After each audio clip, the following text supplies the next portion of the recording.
السلام عليكم ورحمة الله وبركاته. أعوذ بالله من الشيطان الرجيم. بسم الله الرحمن الرحيم. الحمد لله رب العالمين، والصلاة والسلام على أشرف الأنبياء والمرسلين سيدنا محمد وعلى آله وصحبه أجمعين. سبحانك لا علم لنا إلا ما علمتنا إنك أنت العليم الحكيم. ولا حول ولا قوة إلا بالله العلي العظيم. رب اشرح لي صدري ويسر لي أمري واحلل عقدة من لساني يفقه قولي وسدد لساني واهد قلبي بحق نبيك محمد صلى الله عليه وسلم. اللهم أغننا بالعلم وزينا بالحلم وأكرمنا بالتقوى وجملنا بالعافية.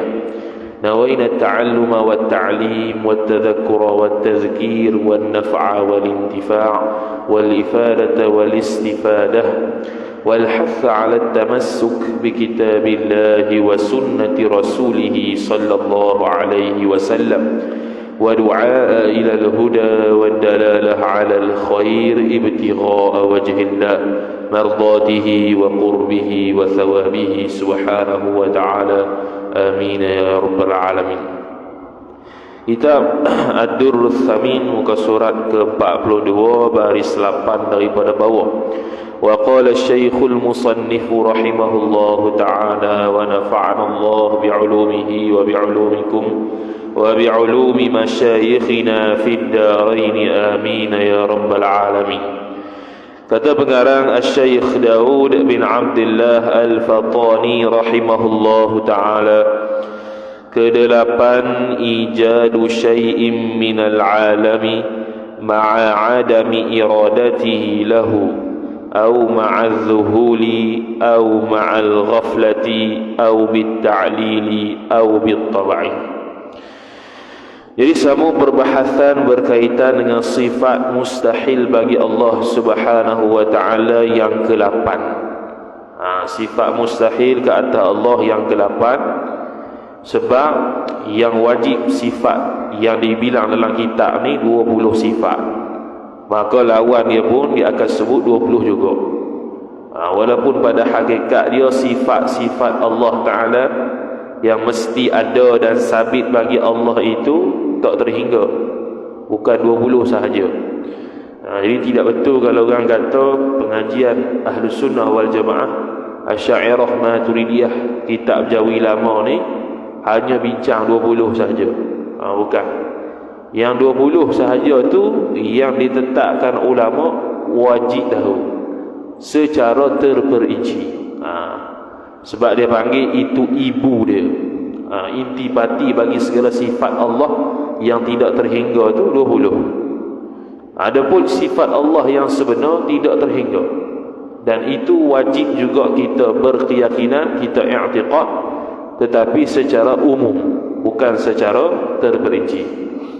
Maka sekarang masuk pada sifat yang ke-8 yang mustahil atas Allah Subhanahu wa ta'ala. Dia kata, baca Melayu terus kata musannif, mengadakan sesuatu daripada alam serta ketiadaan berkehendak. Jadi ini nak bincang berkaitan dengan lawan bagi sifat iradat Allah Subhanahu wa ta'ala. Lawan bagi sifat iradat Allah Subhanahu wa ta'ala, iaitu mengadakan sesuatu tanpa ada kehendak Allah Subhanahu wa ta'ala. Tak ada kehendak ni maksud dia apa? Maksud dia boleh jadi alam tersebut berlaku tanpa ada kehendak Allah, dengan makna terpaksa. Allah Ta'ala terpaksa buat. Ada yang memaksa Allah Subhanahu wa ta'ala. Itu mustahil. Kemudian dia kata atau serta lupa, iaitu Allah Ta'ala mengadakan alam ni dalam keadaan lupa. Lupa maksud macam mana? Jadi alam ni luas. Jadi kita bagi contoh satu daripada alam lah. Contoh kita kata Zaid ataupun Muhammad. Allah Subhanahu wa ta'ala sejak azali tidak mahu buat Muhammad. Tiba-tiba Allah Ta'ala pergi buat Muhammad. Pergi buat tu sebab apa? Terlupa. Tapi itu mustahil atas Allah Subhanahu wa ta'ala. Tidak boleh Allah Ta'ala mencipta sesuatu, tidak boleh Allah Ta'ala meniadakan sesuatu tanpa ada kehendak Allah Subhanahu wa ta'ala. Tak boleh terlupa, tak boleh. Terlupa tu sifat makhluk. Sebab tu ayat Quran kita baca selalu faham ayat Allahu la ilaha illa huwal hayyul qayyum la ta'khudhuhu sinatun wa la naum. Allah Ta'ala tidak tidur dan tidak mengantuk. Tidak tidur, tidak mengantuk. Ngantuk tidak, tidur tidak. Lupa pun tidak. Dia bukan macam kita. Kita tak membuat benda tu, tiba-tiba pergi buat juga. Lepas tu baru teringat Allah silap. Tu kita ada lupa. Jadi Allah Subhanahu wa ta'ala buat sesuatu tidak boleh ada sertanya lupa. Ataupun serta lalai. Ataupun serta lalai. Lalai ni makna ghaflah, sama lebih kurang dengan lupa. Lalai ni biasa teruk lagi. Dia terlupa, lebih kurang sama dengan lalai. Kalau bahasa Melayu kita ni lebih kurang lah. Kalau nak hurai secara detail lagi, secara terperinci, dia ada beza antara lalai dan juga lupa. Cuma kita faham-faham mudah-mudah saja. Lalai dan lupa ni mustahil bagi Allah jika dia buat sesuatu. Sama ada buat tu dengan jalan ada, ataupun membuat tu dengan jalan tiada. Mana Allah tidak buat, Allah tidak mengada, melainkan melalui kehendak Allah Subhanahu wa ta'ala. Kemudian kata musannif, atau dengan tabiat. Tabiat ni biasa akan kait dengan puak-puak tabiat. Tabiat ni macam mana kita dah sebut dah dulu, iaitu sesuatu itu berlaku dengan sebab, dengan sabit sebab dan ternafi penghalang. Tu dia panggil tabiat. Contoh dia ialah kita kata api itu membakar. Kalau puak-puak tabiat dia akan pegang begini. Api itu membakar dengan syarat api dekat dengan ketah dan tak ada air di ketah tersebut, baru boleh terbakar.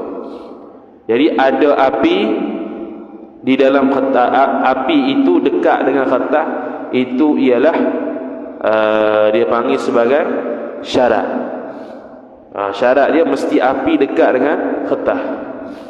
Kemudian ketah tersebut tidak basuh. Ketah tidak basuh tu, tu dia panggil sebagai ternafi penghalang. Tu puak tabiat. Itu puak tabiat. Jadi Allah Subhanahu wa ta'ala mengadakan alam dengan jalan tabiat pun mustahil. Kalau Allah Ta'ala mengadakan alam dengan jalan tabiat ni begini, iaitu Allah Subhanahu wa ta'ala mengadakan alam dengan syarat Allah Subhanahu wa ta'ala bersifat dengan sifat-sifat ketuhanan. Dan yang kedua, ternafi ada sekutu bagi Allah. Maka ada hak ni, maka dia ada hak ni, maka alam ni pun ada tanpa melalui kehendak Allah. Dia panggil alam ni qadim sekali dengan Allah. Tak kenal ke tu? Mana boleh Allah Ta'ala itu qadim sekali dengan Tuhan. Itu puak tabiat. Jadi bila kita berpegang dengan tabiat, maka kita sudah mengingkari sifat iradat Allah Subhanahu wa ta'ala. Dan itu boleh membawa kepada kekufuran kalau kita mengingkari kehendak Allah Subhanahu wa ta'ala. Kemudian kata musannif rahimahullah subhanahu wa ta'ala, maka sekalian yang tersebut buat dengan tak ada kehendak, dengan lupa, dengan lalai, dengan tabiat, menafikan kehendak Allah, dan menafikan ikhtiarnya ikhtiar Allah. Ikhtiar tu kehendak lah. Ikhtiar tu maksudnya kehendak, pilihan Allah Subhanahu wa ta'ala yang sudah berlaku sejak azali. Maka adalah perceraian. Sekarang nak bincang perbezaan pula antara lupa dan lalai. Kita kata dah tadi, kalau nak ikut terperinci lagi, ada beza antara lalai dan juga lupa. Ni satu ilmu yang barulah, yang boleh kita tahu. Jadi dia pun sebut, maka adalah perceraian. Perceraian ni maksud dia perbezaan. Perbezaan lupa dan lalai itu. Maka lupa itu ada pengetahuan dahulunya, dan lalai itu sama ada pengetahuan dahulunya, yakni ada pengetahuan dulunya atau tiada. Jadi dua benda, lafaz yang berbeza, maksud pun berbeza. Pandangan pertama kata lupa ni beza dengan lalai dari sudut mana? Lupa ni mesti ada ilmu dulu. Mana dulu dia pernah tahu. Contoh kita kata seseorang itu tahu hukum semayang. Esok-esok minggu depan, 2 minggu depan tak ada pengetahuan tu. Tu dia panggil lupa. Lupa ni maksudnya dulu tahu, sekarang hilang benda tu. Benda yang dia tahu tu hilang di fikirannya. Tu dia panggil sebagai lupa. Tu ada terdahulu pengetahuan tu.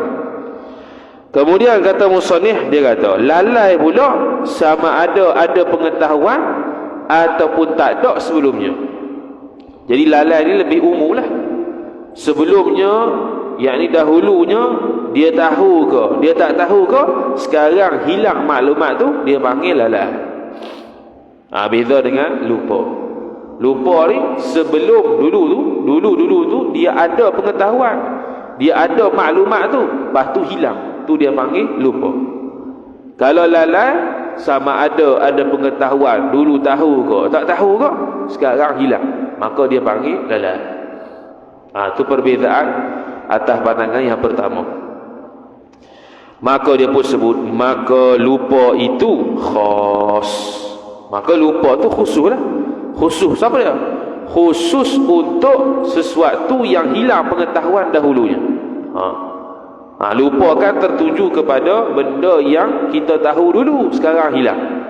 Lalai ni sama ada dulu tahu atau tak tahu. Mana lebih umum lah. Lalai lebih umum daripada lupa. Dan lalai itu am tu umum. Okey, selesai. Dan makna fi'il. Fi'il ni perbuatan lah. Kita jawi lama kita ni dia ada campuran bahasa Melayu, bahasa Arab. Campuran itulah menunjukkan kekuatan bahasa Arab pada suatu ketika dahulu. Kekuatan bahasa Arab pada suatu ketika dahulu, sehingga kan orang Melayu kita zaman itu terpengaruh banyak kataan-kataan Arab. Sekarang Inggeris. Sekarang semua banyak terpengaruh dengan bahasa Inggeris, bukan lagi bahasa Arab. Lepas tu kalau cakap sikit-sikit Arab tu tak faham. Boleh jadi juga kalau kita lama baca seorang-seorang tak faham juga, sebab dia banyak guna istilah Arab, dia campur-campur. Kalau sekarang campur juga tapi bahasa Inggeris. Itu ayu tu kata nama baru. Belum hal lain lagi. On the way lah. OTW. Apa tu? On the way. Sebenarnya bahasa Inggeris tu, bukan bahasa Melayu. Apatah lagi bahasa Arab, jauh lagi ya. Jadi banyak yang sekarang ni terpengaruh bahasa Inggeris kerana menunjukkan Inggeris waktu ni kuat. Dulu Arab. Tak ada kita Arab dulu. Kita Arab. Tak ada kita Jawi dulu. Ada bahasa Inggeris, tak ada. Terpengaruh dengan bahasa Inggeris, tak ada. Kita Jawi lama dulu. Sekarang terpaksa sebut bahasa Inggeris kalau tak faham. Tu bahasa Melayu kita sekarang. Jadi bila sekarang kalau kita kata fi'il, orang PO dulu panggil fi'il. Dia dengan P. Kalau ikut bahasa Arab dengan fa lah, dengan F. Fi'il. Fi'il ni perbuatan atau perangai. Utara pun sebut kadang-kadang fi'il. Fi'il tu dia perangai. Jadi sekarang ni nak bahas makna fi'il, yakni perbuatan Allah dengan illah dan tabiat. Nak tegah tu. Yang ni mustahil bukan perbuatan Allah begitu, mustahil. Nak bincang hak mustahil ni. Maka dia pun kata, dan makna fi'il iaitu perbuatan dengan illah, dengan sebab musabbab dan tabiat itu, bahawa adalah wujud Allah itu melazimkan wujud kainat. Bahasa Arab lagi. Kainat apa dia? Alam, makhluk. Benda yang boleh ada, boleh tak ada. Tu dia panggil sebagai kainat. Benda yang boleh ada, boleh tak ada, dia panggil sebagai kainat. Jadi Allah Ta'ala ada. Sejak bila? Sejak azali. Melazimkan Allah pun ada, melazimkan alam pun ada. Sejak bila? Sejak azali. Jadi nak kata bila Allah Ta'ala qadim, alam pun qadim juga. Hak tu pegangan salah. Jadi perbuatan Allah Ta'ala berdasarkan tabiat dan juga sebab musabbab pun salah i'tikad gitu. Bahkan i'tikad tersebut boleh membawa kepada kekufuran, wal iyadu billah. Kemudian kata musannif rahimahullahu subhanahu wa ta'ala, seperti contoh lazim ma'lul dengan illah. Bahasa Arab lagi. Lazim, lazim ni maksudnya benda yang tak boleh bercerai tanggal. Dia sekali lazim lah tu. Lazim ma'lul dengan illah. Illah ni sebab, ma'lul ni benda yang disebabkan. Musabbab lah dia panggil. Musabbab kita faham lah. Sebab musabbab. Sebab apa basah ni? Sebab hujan. Hujan tu sebab, basah tu musabbab. Sebab apa kenyang? Sebab makan nasi. Makan nasi tu sebab, kenyang tu musabbab. Begitu.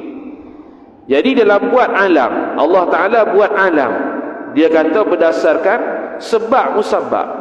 Allah ada menjadi sebab kepada alam pun ada. Allah itu jadi sebab, makhluk alam tu jadi musabbab. Itu mustahil. Tak boleh begitu.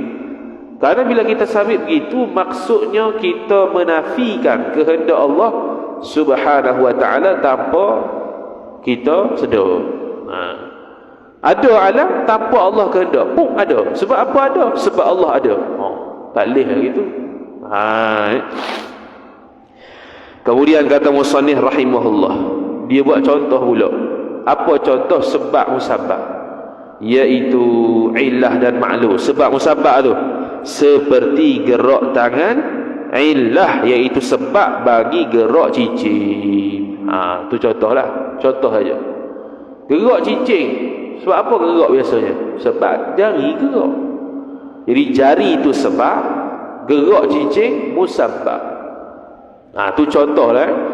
Contoh gerak jari, gerak cicing, itu contoh sebab musabbab. Takut orang tak faham.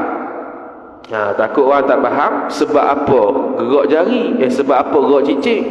Sebab gerak jari. Itulah sebab musabbab. Kiyah kepada Tuhan tadi, Allah ada, alam pun ada. Itu sebab musabbab. Tanpa melalui perantaraan kehendak Allah, tanpa melalui perantaraan kudrat Allah Subhanahu wa ta'ala, ada alam ni. Itu mustahil. Dan seperti api, tabiatnya, tabiat api itu menghanguskan. Tabiat api menghanguskan. Ni dari sudut tabiat pula. Macam mana kita kata tabiat api menghanguskan? Ni pokok tabiat bukan untuk kita pegang ni. Contoh dia kata api itu nak menghanguskan, nak membakarkan, mesti syarat dia api itu dekat dengan sesuatu. Kemudian ternafinya basah sesuatu yang nak dibakar tadi. Maka tu dia panggil apa? Tabiat. Nak bakar sesuatu mesti ada dua benda tu. Sabit syarat, ternafi penghalang yang boleh menghalang sebab menghangus. Itu contohlah. Jadi kiyah kepada Allah pula, kalau dia kata Allah Ta'ala itu menjadi, bila Allah Ta'ala itu ada, maka alam pun ada. Dengan sebab syaratnya, dengan sebab, iaitu dengan syarat Allah Subhanahu wa ta'ala ada sifat-sifat ketuhanan dan ternafi daripada Allah Subhanahu wa taala sekutu Tuhan, maka jadilah alam secara tabiat. Itu pun menafikan kehendak Allah Subhanahu wa taala. Jadi itu pun mustahil. Maka tak dapat tiada. Di bahasa lama tak dapat tiada. Terjemah dari la budda lahu. Kalau kita zaman sekarang kalau tulis la budda lahu ataupun tulis tak dapat tiada, dia tak faham. Kalau tulisan akademik habis kena bantai. Tak dapat tiada, ada ke tak ada? Dia tanya balik. Bukan kata dia tak faham, nak kata penulisan akademik tak boleh gitu dah. Bahasa lama tak boleh gitu dah. Dia kena bahasa baru dah. Tak dapat tiada, tidak dapat tiada, tidak ke dapat ni? Dia tanya balik. Dia pun gitu tak dapat tiada mana mesti. Manakala bersentuh dengan api, maka dapat hangus. Tu tabiat tu.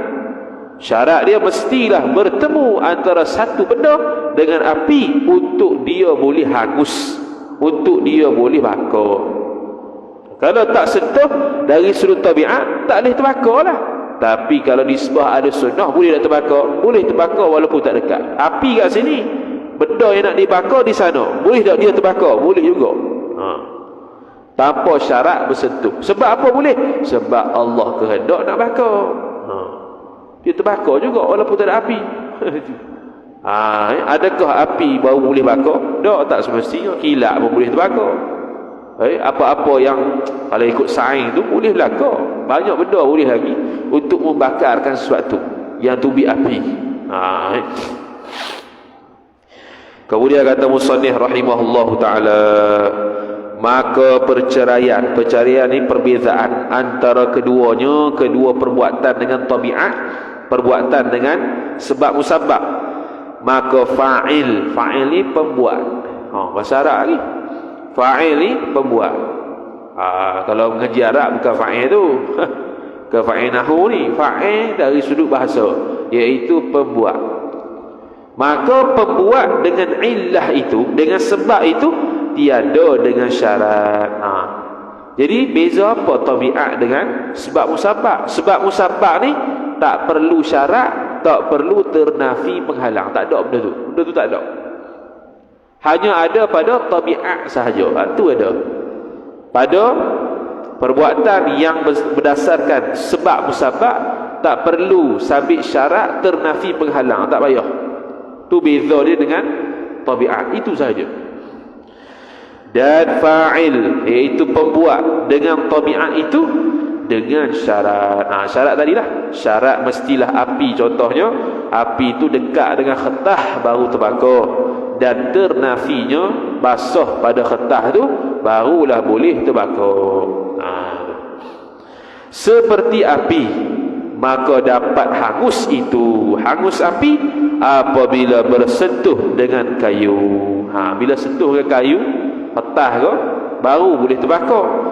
Dan ketiadaan mani', iaitu mani' ni penghalang, iaitu penghalang tu basah. Boleh baca basuh, boleh baca basah, bukan basuh basah. Basah ni maksudnya kena air lah. Jadi nak bakar sesuatu mestilah dia itu tidak basah. Sebab api tidak boleh membakar benda basah pada tabiat dia. Tapi dari sudut ahli sunnah, boleh tak api membakar dalam keadaan air itu ada? Boleh juga. Boleh dengan izin Allah Subhanahu wa taala. Dengan kehendak Allah sejak azali nak terbakar dalam keadaan ada air, dalam keadaan ada basah, boleh juga. Itu kata ahli sunnah, dia tidak kait dengan syarat dan penghalang lain. Dia hanya fokus kepada kehendak Allah Subhanahu wa taala, boleh berlaku asalkan benda tu harus pada akal boleh berlaku, harus pada akal boleh tidak berlaku. Maka adalah kedua fa'il itu, kedua pembuat itu, iaitu pembuat dengan sebab musabab, pembuat dengan jalan tabiat, dapat mengadakan dan tiada dapat meninggalkan. Seolah-olah dia yang boleh dapat buat sesuatu, dia yang boleh meninggalkan sesuatu. Dia kalau mengadakan, mana dia tidak meninggalkan, meninggal buatlah. Seolah-olah bila kita kata begitu, maka tabiat dan sebab musabab yang buat benda tu bukan Allah Ta'ala. Lepas tu kita kata itu menafikan kehendak Allah Subhanahu wa Ta'ala. Jadi itu mustahil, tak boleh. Syarat api nak membakar kena dia tu duduk dekat. Kemudian benda tersebut tidak boleh basah. Apilah yang akan bakar ketika itu. Itu sudah menafikan kehendak Allah. Bahkan sudah menafikan ada kuasa lain, ada benda yang boleh berinkah selain Allah Subhanahu wa Ta'ala. Maka tiada ada kedua fa'il ini dengan ikhtiar. Bila sabit satu perbuatan itu dengan sebab musabab, bila sabit satu perbuatan itu dengan tabiat, maka tak ada pilihan dan tak ada kehendak bagi Allah Subhanahu wa Ta'ala untuk buat sesuatu tu. Dia terjadi tanpa kehendak Tuhan begitu. Maka itu tidak boleh kita sabit pada Allah Subhanahu wa Ta'ala. Tidak sah i'tikad sedemikian. I'tikad tersebut boleh membawa kepada kekufuran kepada Allah Subhanahu wa Ta'ala, sebab sudah menafikan benda yang ijma' ulama, iaitu kehendak Allah Subhanahu wa Ta'ala. Dia beza kalau menafikan kehendak dan menafikan sifat berkehendak, beza. Menafikan kehendak tu ijma' ulama, tu tak ada khilaf. Ijma' ulama tak ada beza. Kata ada kehendak, tak ada ke kehendak, ada ke tak ada kehendak ni, tu tak ada khilaf. Ijma' ulama sabit kata semua kehendak Allah itu sabit. Yang khilafnya sifat yang ada di zat Tuhan, namanya iradah, namanya berkehendak. Tu baru khilaf. Kalau siapa tak i'tiqad, kalau siapa tidak i'tiqad, fasik. Siapa yang i'tiqad itu ahlus sunnah wal jamaah. Tu beza dengan Mu'tazilah. Sebab tu ulama dulu Jawi kontemporari, bukan kontemporari, Jawi yang terkemudian ni, dia terjemah iradat dengan berkehendak. Sebab nak bezakan kita dengan Mu'tazilah.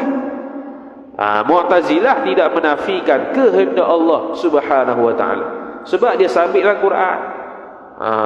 Allah Ta'ala berkehendak untuk buat apa sahaja yang dia mahu. Itu sabit dalam Quran. Jadi kalau siapa yang mengingkari apa yang sabit dalam Quran, kafir lah. Jadi sekarang ni Mu'tazilah tidak menafikan sedemikian. Yang dia nafinya ialah sifat, satu sifat yang ada di zat Allah Subhanahu wa Ta'ala yang namanya berkehendak ataupun iradah. Hak tu fasik sahaja. Fasik tu bukan suruh kita ikut. Nak kata tu pahaman Mu'tazilah begitu. Sebab apa dia menafikan sifat berkehendak Allah? Kerana dia kata ta'addudul qudama'i mustahilun. Berbanyak, berbilang-bilang benda qadim itu mustahil. Tak boleh. Jadi dia kata, kudrat qadim, iradat qadim, hayat Allah qadim, semua qadim. Banyak benda qadim tak boleh benda qadim tu banyak, dia kata. Jadi kita Ahlus Sunnah wal Jamaah jawab balik. Yang kata tak boleh banyak benda qadim ni ialah kalau benda tu zat. Kalau sifat boleh. Zat yang berbilang qadim itu yang tak boleh. Tapi satu zat berbilang sifatnya yang qadim, hak tu boleh. Kemudian kata musannif rahimahullahu ta'ala, dan fa'il yang ketiga, iaitu fa'il pembuat. Yang ketiga tu dapat mengadakan dan mengadamkan. Mengadam ni meniadakan.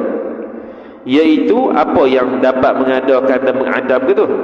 Fa'il, iaitu pembuat. Allah Ta'ala buat dengan ikhtiar, dengan usaha, dengan kehendak.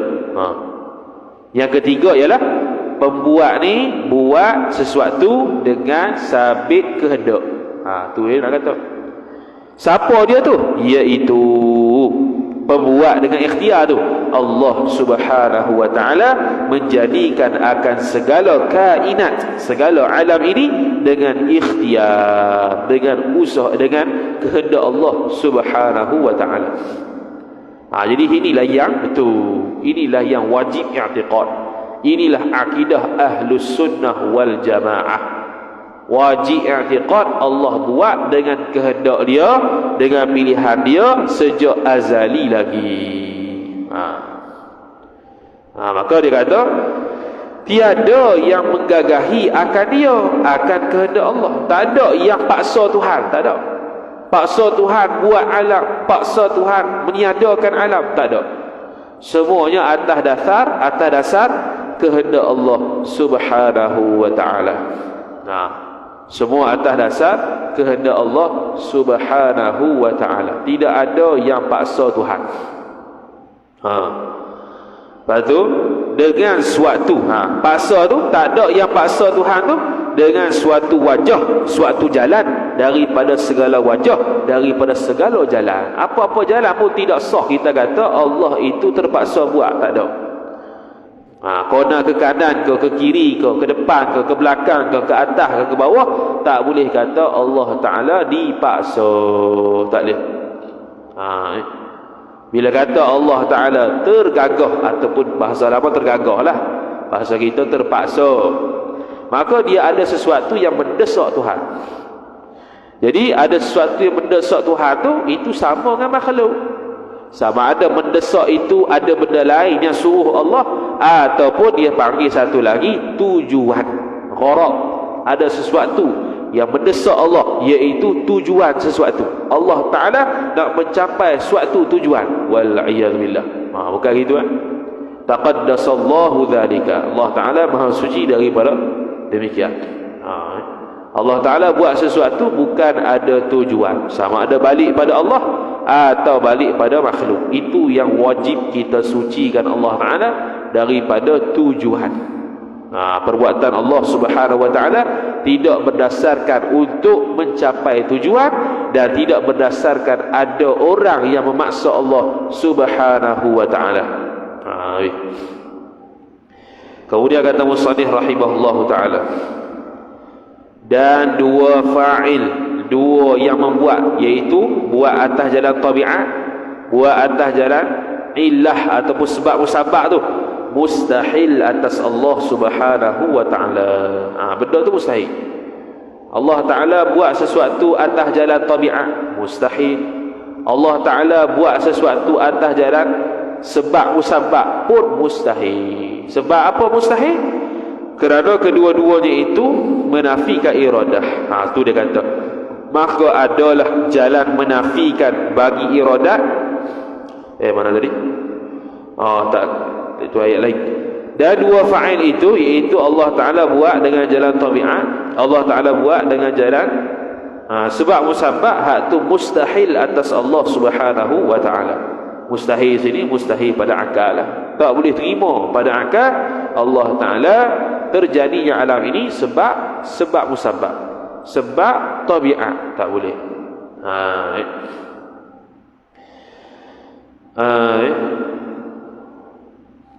Maka dia pun kata, maka adalah jalan menafikan bagi iradat. Ayat tu macam tergantung sikit. Maka adalah jalan menafikan bagi iradat perkara itu. Okey. Itu dah. Maka adalah jalan menafikan bagi iradat perkara itu. Iradat tu kita terjemah kehendak, yakni kehendak akan perkara itu. Perkara apa? Buat alam lah. Buat benda kainat, segala kainat, segala alam, segala makhluk. Apa yang dapat menafikan kehendak Allah untuk buat makhluk? Kerana zuhul dan ghaflah. Satu lagi, zuhul dengan ghaflah ni mudah terjemahnya, lalai belaka. Cuma dia ada tafsir lah, dia ada terperinci, ada perincian apa itu zuhul, apa itu ghaflah. Senang ceritanya, antara benda yang menafikan iradat Allah ialah lalai ataupun zuhul. Lalai juga, kalau terjemah Melayu lalai juga. Kemudian dia kata, melazimkan keduanya, lalai, ghaflah dan zuhur tu, menafikan ilmu. Sekarang ni kita kata lawan bagi kehendak Allah ialah Allah Ta'ala buat sesuatu atas jalan lalai. Yang mana lalai itu pula menafikan sifat ilmu. Kenapa dia bagi? Lawan bagi sifat iradat, sifat kehendak Allah. Sebabnya kalau lalai itu menafikan sifat ilmu, menafikan pengetahuan Allah, lazimnya akan menafikan iradat Allah. Gitu. Seseorang yang tidak tahu Milo tu apa, boleh tak kehendak buat Milo? Tak boleh. Seseorang yang tidak tahu KFC tu apa dia tak akan boleh kehendak untuk makan KFC. Seseorang yang tak tahu nasi kerabu tu apa dia tidak akan boleh kehendak makan nasi kerabu sampai bila-bila. Dia boleh kehendak tu sebab apa? Sebab dia tahu. Dia tahu nasi kerabu apa dia, nasi itik apa dia, dan sebagainya. Dia pun boleh kehendak. Jadi kalau lalai tu menafikan sifat ilmu, maka bila sifat ilmu dinafikan, sifat iradat juga dinafikan. Kemudian kata musannif rahimahullahu ta'ala, dan lazim daripada ketiadaan ilmu itu ketiadaan kehendak. Itu. Bila Allah Ta'ala jahil, kehendak pun tak ada. Bila Allah Ta'ala jahil berkaitan dengan alam, maka Allah Subhanahu wa Ta'ala pun tidak ada kehendak untuk beralam. Gitu. Dia punya sifir dia. Tu. Kemudian kata musannif rahimahullah subhanahu wa ta'ala, dan erti iradah itu, iradat ni apa ni? Secara mudahnya, menyengaja kepada menentukan bagi setengah mungkin barang yang harus atasnya atas mungkin. Menyengaja, panggil sengeleng. Sengeleng saja-saja, tu ada iradat, kehendak. Saja-saja Allah Ta'ala ada sengeleng untuk menentukan kita lahir di Terengganu, lahir di Malaysia dan sebagainya. Ada kehendak sejak azali. Kehendak Allah tidak boleh berubah dah bila sejak azali sudah ditetapkan. Tidak boleh kita kata Allah Ta'ala boleh berubah kehendak dia bila-bila masa, kerana Allah Ta'ala boleh berkehendak apa saja. Itu perkataan yang salah. Jadi kalau ada dengar penceramah, contoh dia kata begitu, faham dah hak tu salah. Kehendak Allah tidak akan boleh berubah. Sebab apa? Sebab kita belajar sifat 20. Sifat iradat antara ta'alluq dia tanjizi qadim, saluhi qadim. Tanjizi hadis tak ada. Ikut pandangan mu'tamad lah. Allah Ta'ala sejak azali sudah menetapkan apa yang dia nak tetapkan. Kita boleh sejak azali Allah Ta'ala nak lahirkan kita di Malaysia, nak lahirkan kita di Brunei, nak lahirkan kita di Singapura dan sebagainya. Dan sejak azali juga Allah Ta'ala menetapkan secara khusus kita lahir di Malaysia. Azali lah kau. Bukannya duk tengok mamak ni baru kahwin, aku nak menetap lah anak dia ni duduk Malaysia. Bukan gitu. Hak tu baru. Sejak azali sudah ditetapkan. Sejak azali sudah ditetapkan. Tu perlu perhatian. Tu benda kena sikitkan. Kalau tak faham, silap faham habis. Ni bab akidah tidak boleh silap faham. Silap faham yang boleh bawa kafir, boleh bawa fasik, bukan boleh bawa tambah keimanan. Tu. Kemudian kata musannif rahimahullah subhanahu wa ta'ala, dan menyengajakan kepada yang jahil itu mustahil. Berkehendak kepada benda yang dia tak tahu, itu mustahil. Macam mana dia nak sesuatu benda yang dia tak tahu, itu mustahil, tak boleh berlaku. Kalau berlaku makna ada something wrong somewhere. Tak boleh. Akal kita tak boleh nak cerak, tak boleh nak faham kata ada satu benda yang Allah tak tahu tapi dia boleh kehendak. Tak boleh. Kemudian kata musannif, dan adapun daripada jihad ta'lil, wallahu subhanahu wa ta'ala a'lam. A'udzu billahi minasy syaithanir rajim. Bismillahirrahmanirrahim. Alhamdulillahi rabbil alamin, wassalatu wassalamu ala asyrafil anbiya'i wal mursalin sayyidina Muhammadin wa ala alihi wa sahbihi ajma'in. Allahumma zidna ilma warzuqna fahma. Allahumma zidna ilma warzuqna fahma. اللهم زدنا علما وارزقنا فهما. وصلى الله على سيدنا محمد وعلى آله وصحبه وبارك وسلم والحمد لله رب العالمين. والسلام عليكم ورحمة الله وبركاته.